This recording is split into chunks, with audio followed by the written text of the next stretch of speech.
નાગપુર હિંસામાં એક બીજું મોટું રહસ્ય સામે આવ્યું છે કે તેમાં બાંગ્લાદેશી કનેક્શન પણ સામે આવ્યું છે.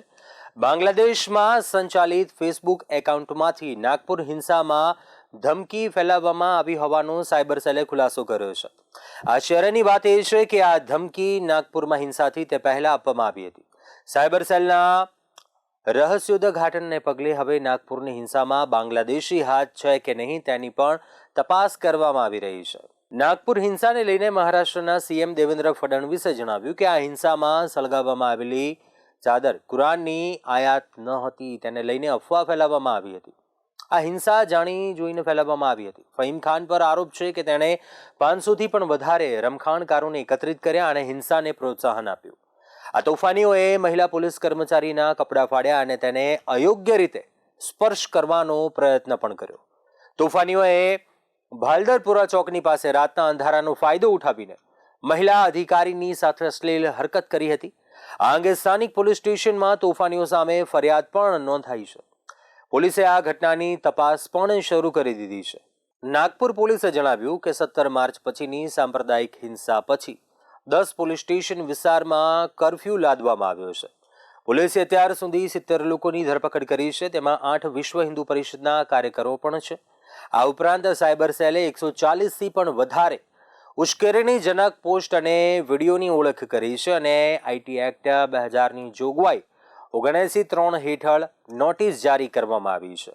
પોલીસ સોશિયલ મીડિયા પર નાગપુરમાં ઔરંગઝેબની કબરને લઈને ચાલતા વિવાદ અંગેની પોસ્ટને ટ્રેક કરીને ડિલીટ કરાવી રહી છે અને અત્યાર સુધી સંખ્યાબંધ ઓનલાઈન પોસ્ટ ડિલીટ કરવામાં આવી ચૂકી છે.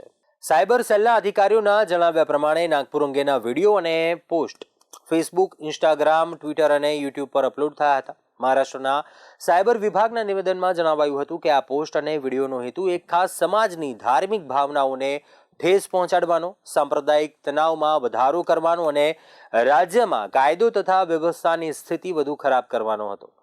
આ પ્રકારની સામગ્રી લોકોના વિશ્વાસનો ખોટો ફાયદો ઉઠાવી જાહેર આક્રોશ ભડકાવવા, સમાજો વચ્ચે ફૂટ નાખવા અને સમાજમાં વૈમનસ્ય વધારવા માટે ફેલાવવામાં આવી હતી.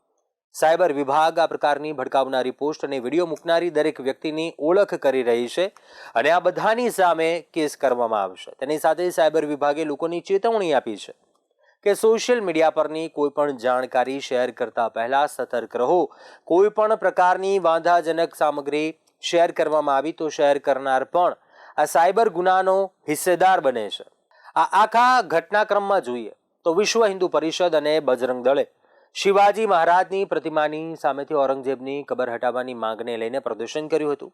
દેખાવકારોએ ઔરંગઝેબનું પૂતળું સળગાવ્યું હતું. પૂતળામાં વાંધાજનક સામગ્રીનો ઉપયોગ કરવામાં આવ્યો હતો. તેમાં એક ચાદરને પણ રાખવામાં આવી હતી. આ ઘટનાનો વિડીયો વાયરલ થતા એક સમુદાયના લોકો 4 રસ્તા પર જમા થઈ ગયા હતા અને ધાર્મિક ભાવનાઓને ઠેસ પહોંચાડવાનો આરોપ મૂક્યો હતો. તેના બાદ સ્થિતિ તણાવપૂર્ણ બની ગઈ. પોલીસે ભીડને વિખેરવા હળવો બળ પ્રયોગ કર્યો. તેના પછી કેટલાક યુવાનો બીજા ચોક ઉપર પહોંચ્યા. બીજા પક્ષના લોકો પણ મોકા ઉપર પહોંચી ગયા અને બંને પક્ષોમાં પથ્થરમારો શરૂ થઈ ગયો, જેને પગલે સંખ્યાબંધ ઘરો, વાહનોને નુકસાન પહોંચ્યું હતું. હવે ઔરંગઝેબની કબર યુનેસ્કોની હેરિટેજ સાઇટ હોવાથી સરકાર તેના પર બુલડોઝર ફેરવી શકે તેમ નથી. વિશ્વ હિન્દુ પરિષદનો દાવો છે કે તેણે દેખાવો દરમિયાન છાણથી ભરેલું લીલા રંગનું કપડું સળગાવ્યું હતું અને તે ઔરંગઝેબની પ્રતિકાત્મક કબર હતી. આ ઘટનાનો વિડીયો વાયરલ થયા પછી નાગપુરના મહલ વિસ્તારમાં સાંજે 7:30 વાગે હિંસા ભડકી. પથ્થરમારો અને તોડફોડ થતા આગજની શરૂ થઈ ગઈ. પોલીસ પર હુમલો કરવામાં આવ્યો. ડીસીપી નિકેતન કદમ કોલ્હાડીથી થયેલા હુમલામાં ઈજા પામ્યા હતા. 17મી માર્ચે જ્યાં 10:30થી 11:30 સુધી ઓલ્ડ ભંડારા રોડની પાસે હંસપુરી વિસ્તારમાં એક વધારે ઝડપ થઈ હતી. તેના પછી શહેરમાં 18મી માર્ચના રોજ 11 વિસ્તારોમાં કરફ્યુ લગાવી દેવાયો હતો. આ હિંસામાં 33 પોલીસ કર્મચારીઓ ઘાયલ થયા હતા. તેમાં 3 ડીસીપીનો સમાવેશ થાય છે. 5 જેટલા સામાન્ય લોકોને ઈજા પહોંચી છે અને એક આઈસીયુમાં ભરતી છે. કર્ણાટકમાં આરએસએસનું અધિવેશન ચાલી રહ્યું છે. તેમાં આરએસએસના વરિષ્ઠ આગેવાન સુનિલ આંબેકરે નાગપુર હિંસાને લઈને જણાવ્યું કે ઔરંગઝેબ હાલના સમયમાં અપ્રસ્તુત છે. તેના વિશે વાત કરવાની તો ઠીક, વિચારવાની પણ જરૂર નથી.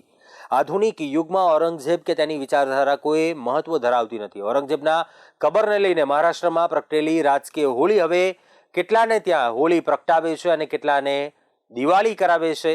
તે જોવાનું રહેશે.